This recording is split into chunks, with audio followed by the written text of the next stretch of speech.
hace un día espléndido. Y bueno, voy a seguir el camino. Supongo que hoy voy a alcanzar la provincia de Valladolid.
Nach einem Marsch von fast 2 Stunden komme ich in Viareggio an.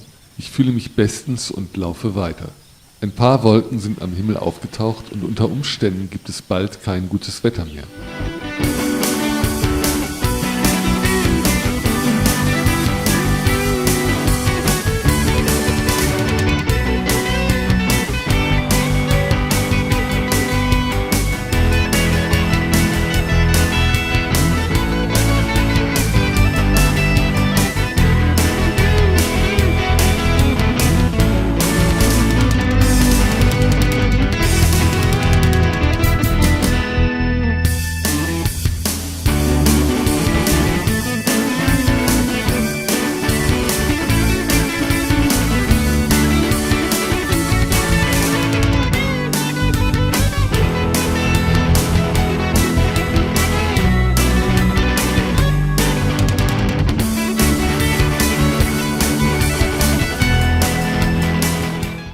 Flecha de madera, bueno, al menos los restos de una, pero aquí tengo la confirmación que este es el camino correcto.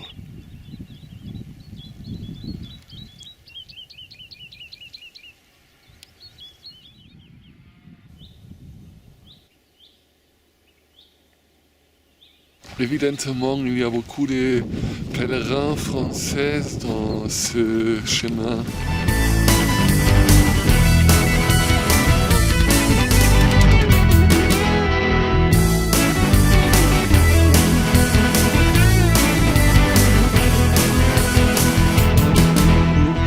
El aire en estos bosques de pinos es increíble, puro y huele muy bien. Se nota que ya estoy en otra provincia, en la de Valladolid, porque los mojones ya son muy diferentes de lo que vi en Segovia. Un pequeño descanso en el bosque de pinos. Erst später werde ich das korrekte spanische Wort für Kiefernwald erfahren. Pinar. Durante mi pequeño descanso el cielo se ha nublado y hace fresquito ahora.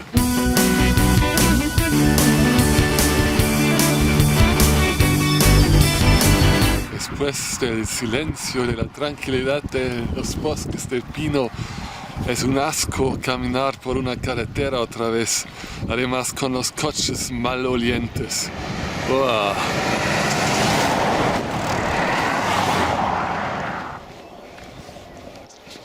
Lo clásico, a los peregrinos los mandan por el puente viejo.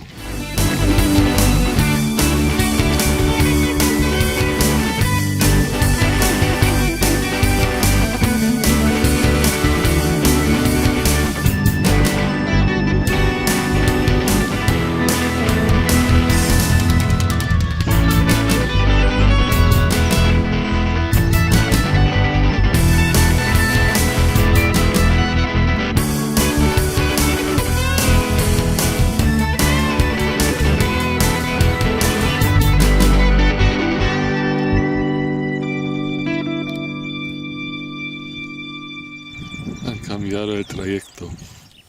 Ich stelle einen weiteren Unterschied zwischen den Provinzen von Segovia und Valladolid fest.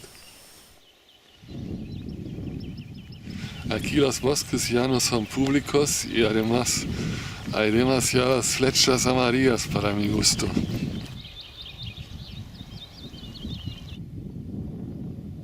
Para variar, estoy en el Camino de Madrid. ¿Y quién habría pensado que hay tantos árboles, tantos bosques aquí en el centro de España? Es un gusto enorme caminar por aquí, por estas tierras. Es un camino un poco solitario, pero no hace mucho calor, al menos ahora en primavera. Claro, de vez en cuando llueve, pero me gusta. Es la temperatura ideal para caminar.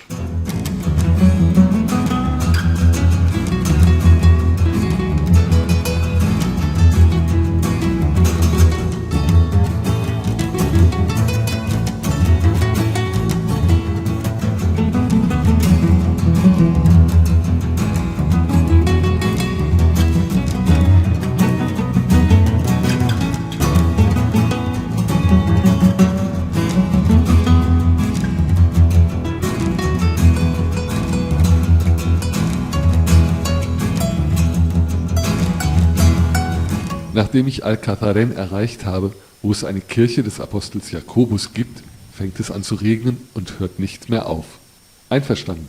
Es ist besser, dass es jetzt nach den Stunden auf dem Camino regnet. Aber so ein Wetter lädt nicht gerade dazu ein, durch das Dorf zu spazieren und es auf diese Weise kennenzulernen. Außerdem ist die Herberge ziemlich weit vom Zentrum entfernt. Es handelt sich um eine moderne Herberge, die alle Bequemlichkeit der Gegenwart bietet. Es gibt eine Küche mit Kühlschrank und Mikrowelle, ein riesiges Bad mit einer Dusche ohne Duschvorhänge, wo der ganze Boden nach dem Duschen nass ist, einen Schlafsaal mit Doppelstockbetten, jedoch keinen Aufenthaltsraum. Ich möchte mir wenigstens die Ruine der anderen Kirche des Dorfes ansehen, San Pedro, im romanischen Mudéjar-Stil errichtet und mit einer Apsis mit Rundbögen, sehr typisch für diese Region. In Sahagún werden mir noch weitere, viel berühmtere Beispiele davon begegnen. Un nuevo día en el camino, al menos ya no está lloviendo. Pero el tiempo que hace no es muy prometedor.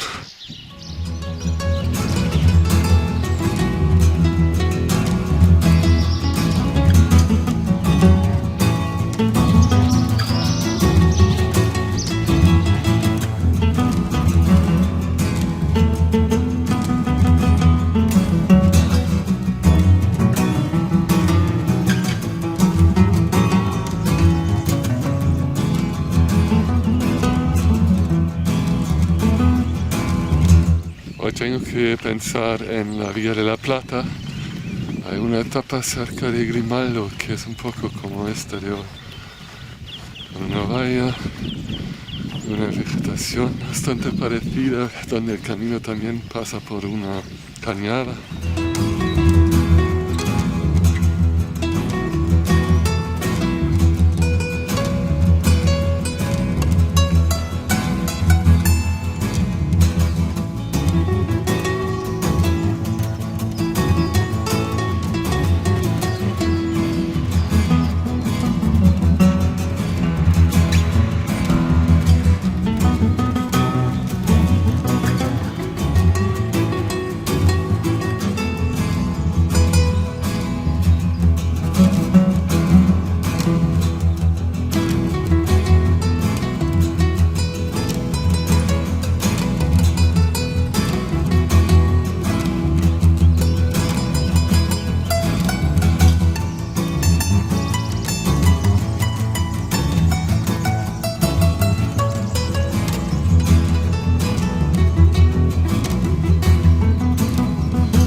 Das Ende der heutigen Etappe wird Puente Duero sein.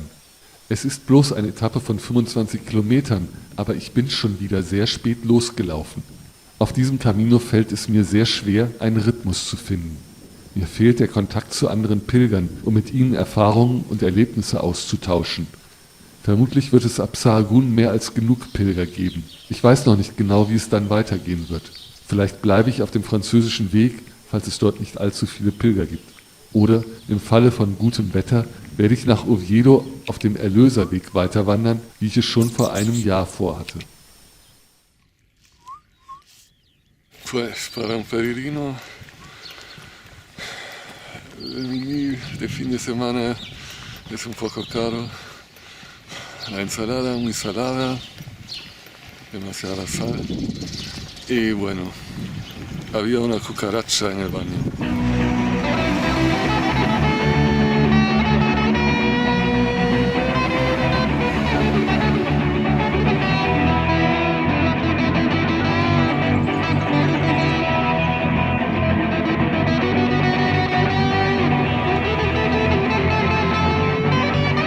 Tres puentes y para los peregrinos está el viejo puente, como siempre.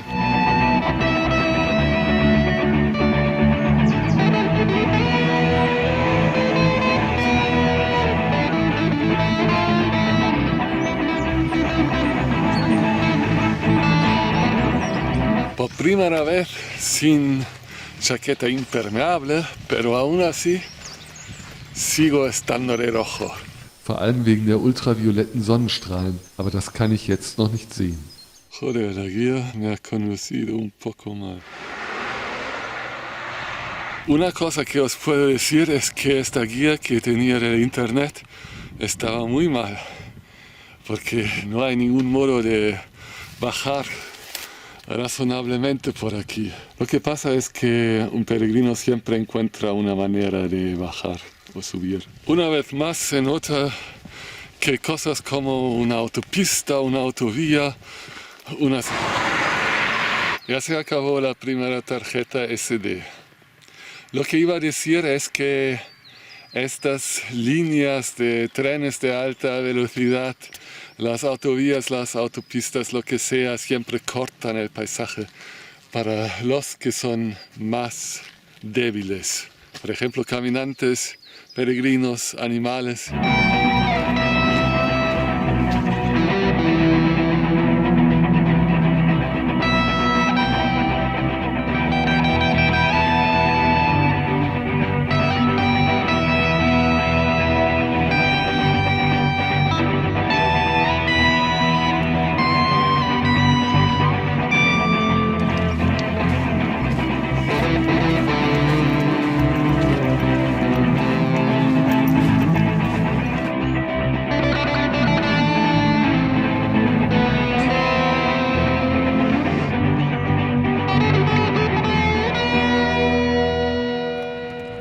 Die Herberge in Puente Duero ist geschlossen.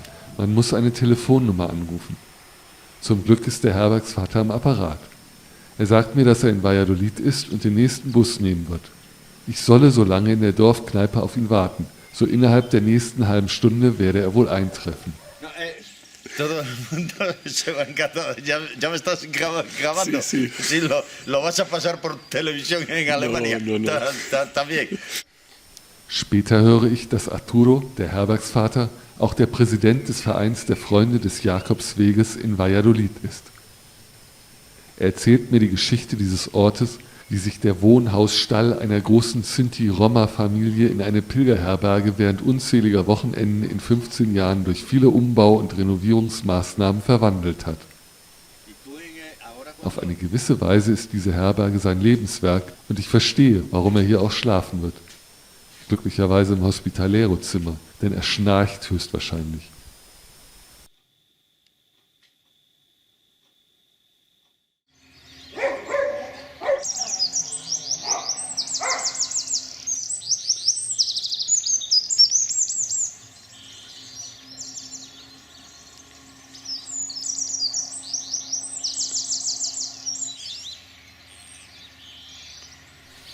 Der Name von Puente Duero kommt von der römischen Brücke über den Duero.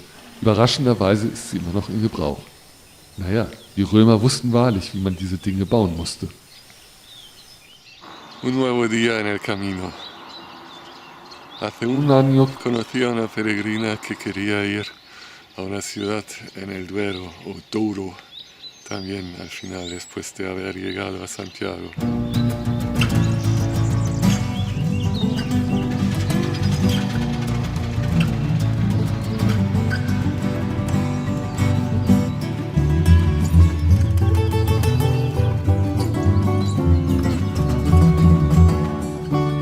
Esto no es el camino oficial. Voy a Valladolid, que es un desvío en cierto modo, pero quiero conocer la capital de esa provincia. Y entre tanto he aprendido que no son bosques de pinos, sino pinares. Estoy en uno de esos pinares, aquí en el Camino de Madrid. Los amigos del Camino de Santiago, de Madrid, de Valladolid y Segovia lo han hecho muy bien. Evitar casi siempre las carreteras y buscar caminos por pistas. Ich habe mich entschieden, nach Valladolid zu wandern. Handelt es sich hierbei doch um eine der wenigen spanischen Provinzhauptstädte, die ich noch nicht besucht habe.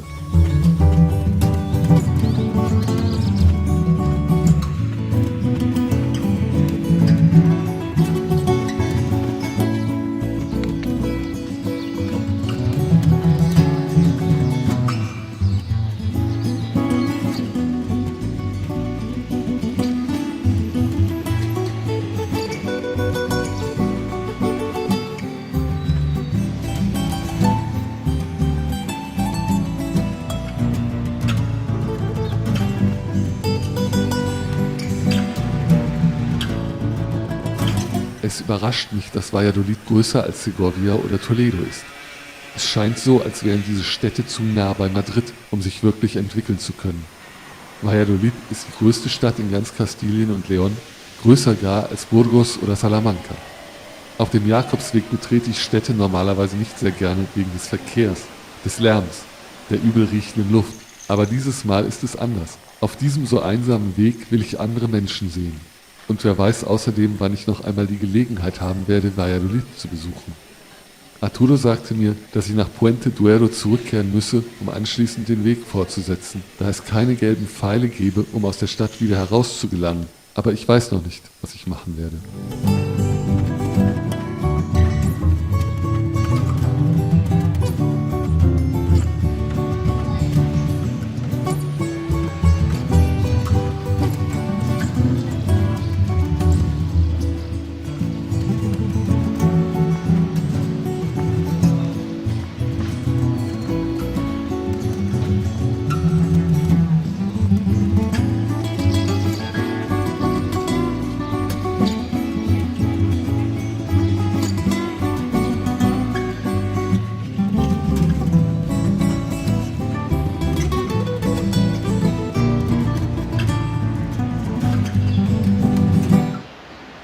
Valladolid.